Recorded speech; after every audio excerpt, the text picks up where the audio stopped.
My name is Mike Frame. I studied accountancy and business law and then did spells in retail catering and then retail financial services. I hope to make Parliament a more effective place, but also I feel strongly that Parliament needs people with a business background to add balance to the House of Commons.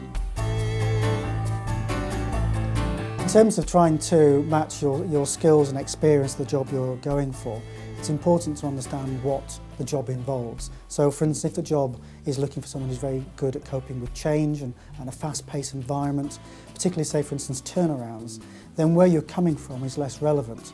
The relevant experience is that you've got a track record of going into something which is perhaps broken or underperforming and turning it around and making it better. And so it's selling your skills of maybe it's people management or financial management or retailing or marketing, whatever your skills are.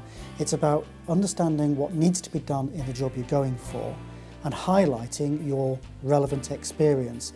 That should get you through the door. Every employer knows that a potential candidate is probably looking around at several jobs at once, but they do want to feel that you've spent some time thinking, well, how do I match what this company is looking for? So having a range of CVs that are stressing different plus points is useful, but also making sure that when you send that CV in with a covering letter, you really understand the job you're applying for and try and make sure that you pick out some salient points. Also shows that you've read the advert and tie it into your experience, so it shows you've given some thought and effort to it. CVs can sometimes be too long, another common mistake is the font is too small, it's almost microscopic. And often people will put in a covering letter things that aren't borne out on their CV, so they say, I've got a good eye for detail, and then you find that it's littered with spelling mistakes. Or they use a cut and paste and it's quite clear that they've not really given any thought to the job that they're applying for or the company they're applying to. And names of the company or the position are wrong because they've simply fired out a dozen CVs that week. Highlighting in personal interests or extracurricular activities are useful in that it shows you as a well-rounded individual.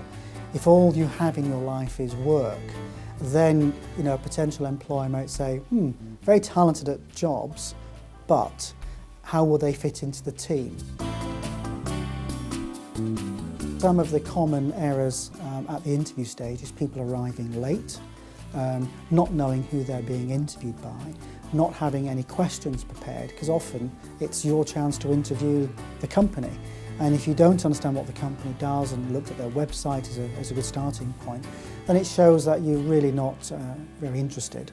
The other common problem is that people come dishevelled. It's amazing how some people come to interviews, and if you haven't spent any time on your personal appearance, making good presentation, it suggests, well, what are you going to be like when actually you're in the role? If you can't be bothered to put a good foot forward at the interview stage, what are you going to be like if you were to get the job?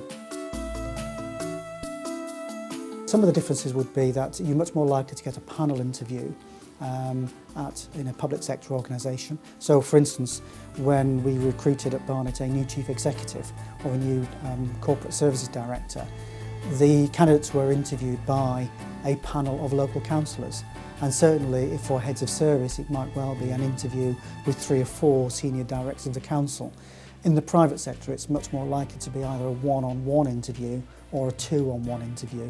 In terms of the ethos, perhaps the biggest difference is many of the jobs in the public sector do require a bit of a personal calling, a bit of a vocational desire. I mean, being a social worker, particularly in children's services, is a very demanding job, doesn't get a good press, but it's a crucial job, so people need to really want to do that kind of job. But in terms of pay and conditions and management styles, the gap between the public and the private sector has closed dramatically. There's not much to choose between the two now. For people who want to get involved in politics, the first tip is actually get involved. There's no point in shouting at television from the sofa. Is actually go out and do something. Some people are quite happy knocking on doors, delivering leaflets, doing the mundane jobs that are so crucial to getting elected. Other people want to be elected.